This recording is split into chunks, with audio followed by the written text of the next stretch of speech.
Today I'm going to simplify your 1-minute scalping strategy by removing things that you don't need. Some of the things you're going to hear from people: you need indicators to trade forex. The only way to make money is by trading the news. Forex is gambling. You need a financial background to trade. You are insane if you try scalping, and you will lose all your money. You need to think differently. If you believe the crowd, then you will likely end up with the same results or belief that trading can't be done.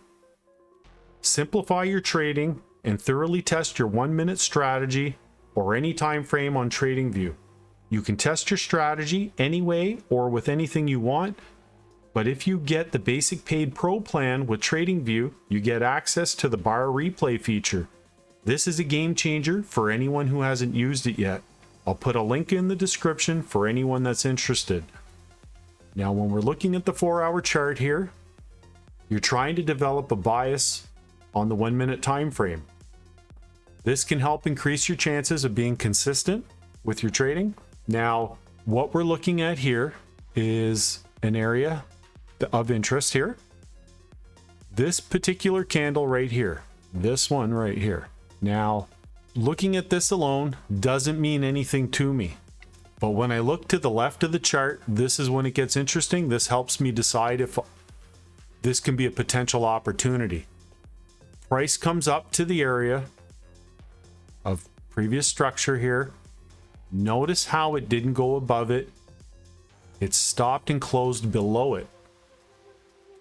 This was a clue that price may change direction, even though it doesn't mean that it will.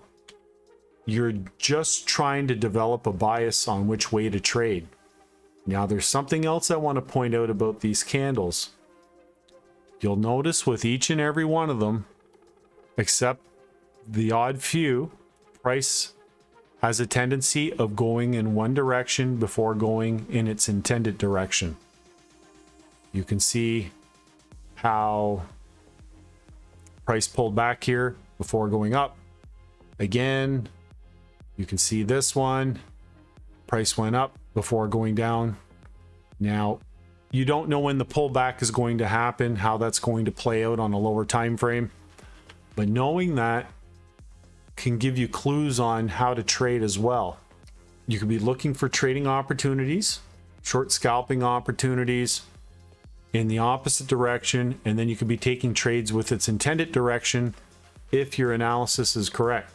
Now, what we'll do here is we're going to mark this candle here, this 4-hour candle, and we'll drop down to the 1-minute time frame.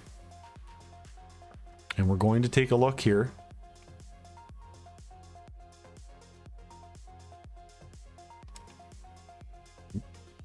Now, this is the start of the 4-hour candle, and this is New York time, Eastern Standard Time, if anybody's trying to find it. I'm just trying to move this, enlarge this for everybody a bit. So what I want now is I want to find the 1 o'clock candle, because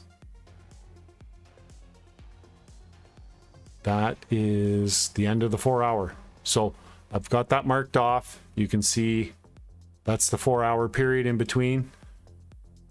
So we already know we have a bias that price is going to go down, but we also know price has a tendency of going the other way too for a bit before changing direction. So when you're looking at this, what can you see? You can see price did that. Price went up. There's a pullback. Now, when you're looking for opportunities to get in, you have to decide where to put your exit and entry point, where your stop loss is going to be. And this is going to make the difference. And this is why thoroughly backtesting your system is going to make a big difference for you. You can see right here how price came into this area, this voided area, almost completely filling it off that one candle alone before changing direction.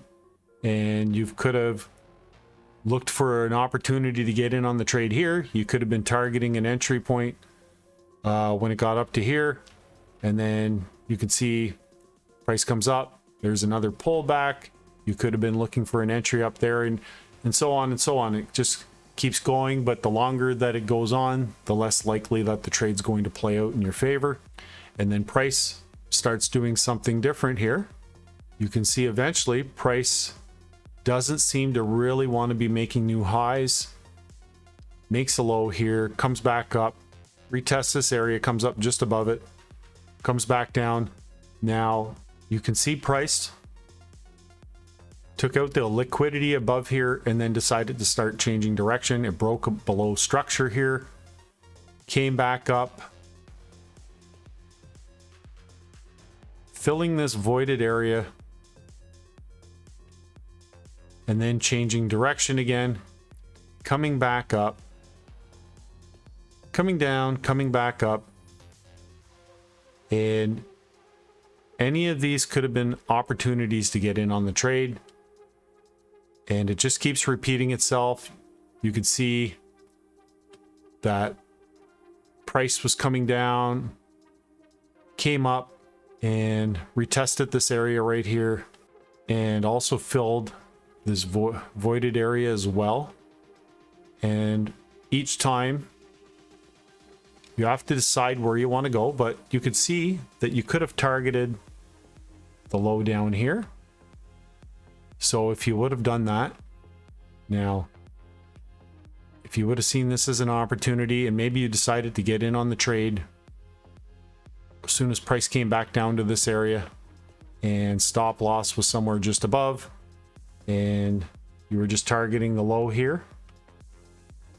And with this example, it was like 2.5 risk to reward and played out very well. That could have been a great trade. One trade for the day. So pay attention to how everything's moving on the chart. No indicators are needed. A clean chart looks better and is easier to read. Learn a simple trading strategy and know why you're doing it. If you blindly take trades without any logic, it will be like gambling and you might as well throw your money in the toilet. That's why it's important to test everything before you're using it. You don't need a financial background to trade. You can literally find everything you need online. If you like reading, you can also check out your local library if there's one in the area. If you like what you see, please like, share, and subscribe. It means a lot to me and helps me continue to make great content that you enjoy. Thank you to each and every one of you. Until next time, bye for now.